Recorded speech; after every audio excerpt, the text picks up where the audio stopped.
Hello and welcome to Sick Notes. My name's Ed Hope, a junior doctor in the UK, and I thought I'd do more of a light-hearted video this week and play the game Never Have I Ever. I may regret this one, but I asked you to send me your statements on my various social media. You can give me a follow on them.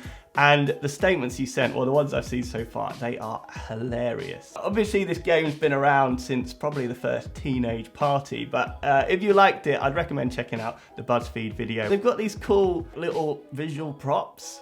So, you know, I not to be outdone here, we need something to use.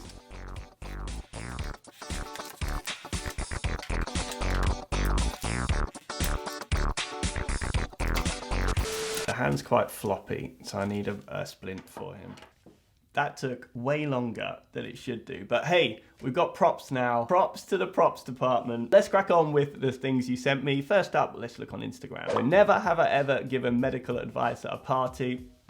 Not that I can think of. I try and make a conscious effort not to give medical advice, you know, to people that aren't in a medical setting because it's pretty unprofessional. But one thing you can do as a doctor that's pretty useful is tell people kind of where they could get the advice they're after. So I might not necessarily be able to help, but I always try and listen to people if they want to share stuff and, you know, hopefully point them in the right direction or give them an idea of what type of things might happen. I would say kind of no. Never have I ever thought a patient was lying about their pain symptoms, but then found out it was real. Oh my God, I had this. So I had someone come in that had a real range of symptoms. It was a middle-aged lady and nothing seemed to fit with what she was saying. And I kind of thought, is she kind of pulling my leg a little bit? But what kind of clued me into thinking there might be something going on is that she hadn't actually been to the hospital ever in her whole life. And I just thought, well, this is a funny time to suddenly develop the need to come into hospital. It was a real tragic case because she ended up having quite a widespread leukemia. That's why it was causing all these symptoms everywhere else. So yeah, that did teach me a lesson. Normally it's very much the other way around where someone comes in with lots of stuff going on and yeah, there's not a lot we can find. But yeah, for that one-off case, it's kind of boiled cried wolf, isn't it? You have to make sure that you do a thorough job. I have. Never have I ever talked about a patient disrespectfully, whined to a colleague about a patient. Come on, guys. I'm gonna lose my license doing this, but I have. I wouldn't, the way it's phrased here, disrespectfully or whined at a colleague, it's really a case of getting stuff off your chest because you have to be professional in front of a patient, and very often what they're going through, you end up taking on board what they're saying and it lies heavy with you, and it does help to, you know, to talk about patients that you found difficult and things like that. So I have, and it's kind of therapeutic. Never have I ever been working 2 full shifts while not having slept in between them. I have not done that. I know doctors that have, not personally, but they've been pulled up on it because it's actually illegal to do that type of thing. You know, you need to make sure you're in the best of yourself as possible to help treat patients. But I have actually gone into work once in the morning and they found out that there's a night shift that needs covering, and I've gone kind of worked a few hours, gone home, slept most of the day, and then come back for the night shift. So that's kind of the closest I've been to that. Never have I ever tried to date a fellow staff member. Obligatory, it's not like displayed on TV. I have. I asked out a member of staff, and this is very unlike me actually. I tend to keep work and pleasure separate, but you know, I thought this person might like to go out on a date. It didn't go that well, but but I have done it, damn. Okay, so there are all the questions you sent me on Instagram. On to Twitter. Never have I ever made out with someone inside the hospital during shifts. It's funny because I'm thinking about it now, you might think I have, but no. I haven't even seen anyone do that type of thing. I mean, I've seen it a lot in the medical dramas I've looked at. Does that make me a loser?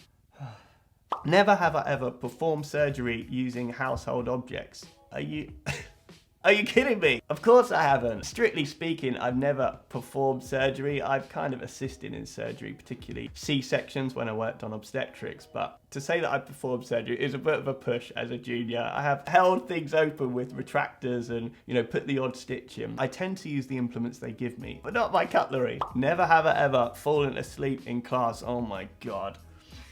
Massively. I did the classic thing where I didn't realize I was dozing off, but then I did that myoclonic jerk made a huge noise. And then from then on, I never fell asleep in class again. Never have I ever wanted to quit med school. I never had that feeling. Although looking after medical students at the moment, I can see that a lot of people struggle. It's a hell of a marathon of a course, right? Sort of 4 or 5 years, much longer than normal courses. Being a postgraduate, so having a career before and then going into medicine, it was such a huge, big decision for me to go into medicine that I think that really drove my motivation. Never thought about quitting. Never have I ever breached HIPAA by accident. So I'm not sure what HIPAA is. I think it's like what we'd refer to as patient confidentiality in the UK. And that is a fantastic question. And I like the fact you put by accident, because if you said breach HIPAA, you know, kind of assuming I'd do it on purpose. But yeah, I have actually done it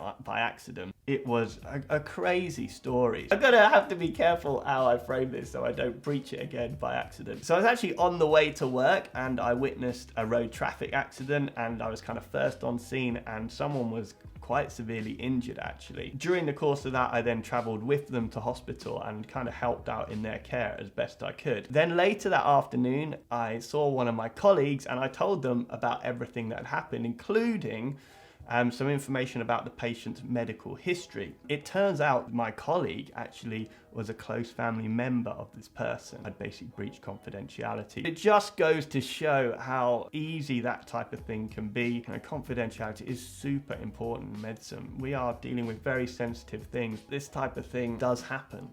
Never have I ever felt pseudo symptoms after hearing about blank ailment and thought, I for sure have it.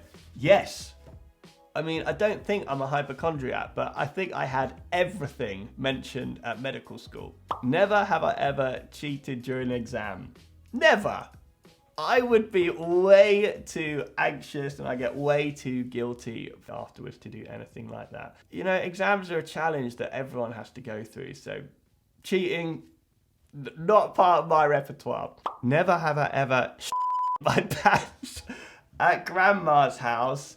Well, when I grew up, I used to be at my grandma's house, and that's before I had control of my bowels. So, you know, never have I ever. I have. Is that kind of like a meme or something that I haven't understood? Either way, I've answered it honestly.